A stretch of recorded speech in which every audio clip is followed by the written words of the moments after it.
देखे आई बड़े नु तया के डेवरी में बैठल बड़े। हाँ अब लौड़ी देखले आई हो दादा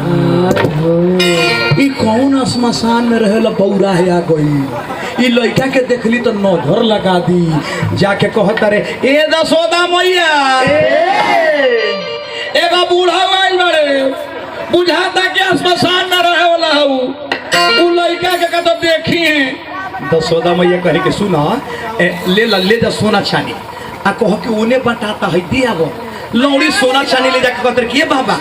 है लो उन्हें घसक कहले कि हम ना ले हम जाओ तेरा घर में लड़का जरा भाई ओकरा देखो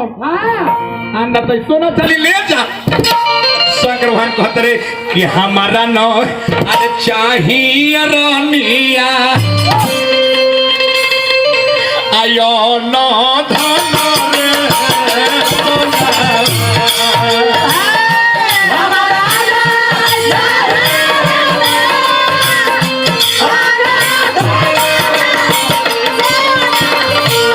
जन्माष्टमी के दिन भगवान के उत्सव मनावल जाला।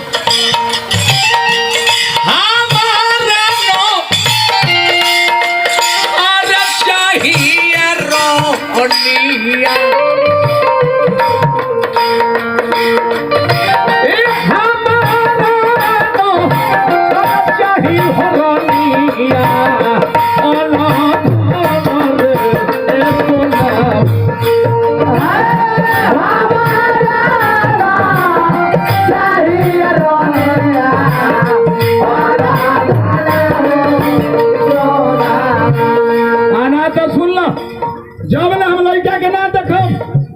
तब ने बैठल रहगरिया तारा घर के खुला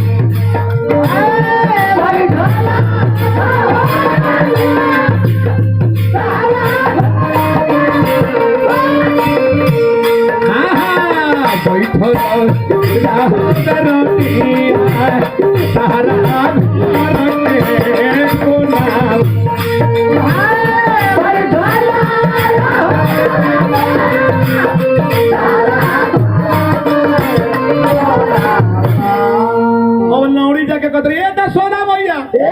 अरे बूढ़ा बौरा बारे भागत रे कहतर के लड़का के तक हम सोना चानी ना ले तब मैया दसोदा दुआरी तो से बैठ के भगवान की गोदी में ले ले बड़ी आ झाको तर के किए बड़े बूढ़ा अब तब ले गोदी में से भगवान ताक देले। शंकर भगवान के नजर मिल गई भगवान कौन खी मरले कि घसो कोई जैसे भागो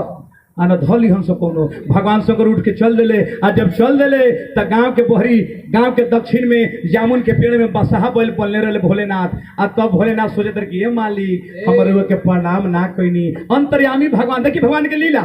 अंतर्यामी भगवान जान गइले कि भोलेनाथ अफसोस करतनी आ तबले भगवान लगले रोवे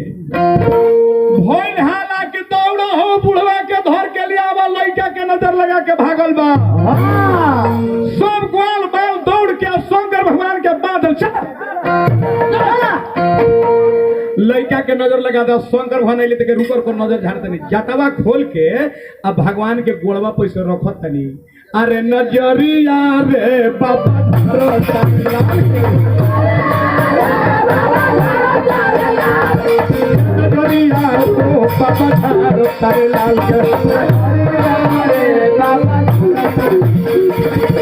माथावा के जाता बाबा शरण थे कोई माथावा के जाता बाबा शरण थे कोई माथावा के जाता बाबा शरण थे कोई माथावा के जाता बाबा आ केहू जानत नहीं कि शंकर भगवान प्रणाम करतनी भेद नहीं है नीचे उतर भेद नहीं जाने कोई भी तरिया रे बाबा धारो तारे लाल भेद नहीं जाने कोई भी तरिया रे बाबा भेद नहीं जाने कोई भी तरिया हो बाबा धारो तारे लाल भेद नहीं जाने कोई भी तरिया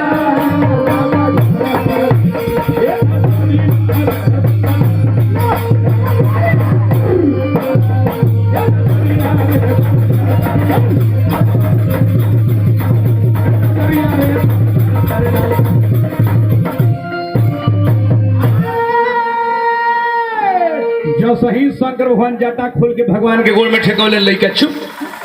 आ चुप हो गई तब पल्ला पर सुतावल गए शंकर भगवान गईले आ वही जे भावंती हम करतन कि खेले ले पाला नामा पो कुमार अरे खेले ले पाला नामा पर कुमार रामानंद खेले ले पाला नामा में कुमार रामानंद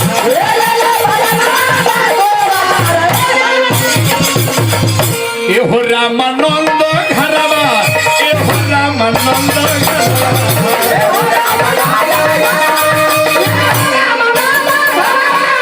एहो रामानंद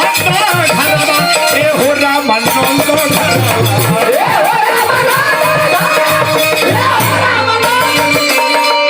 खेल ले पलनवा में कुमार रामानंद घरवा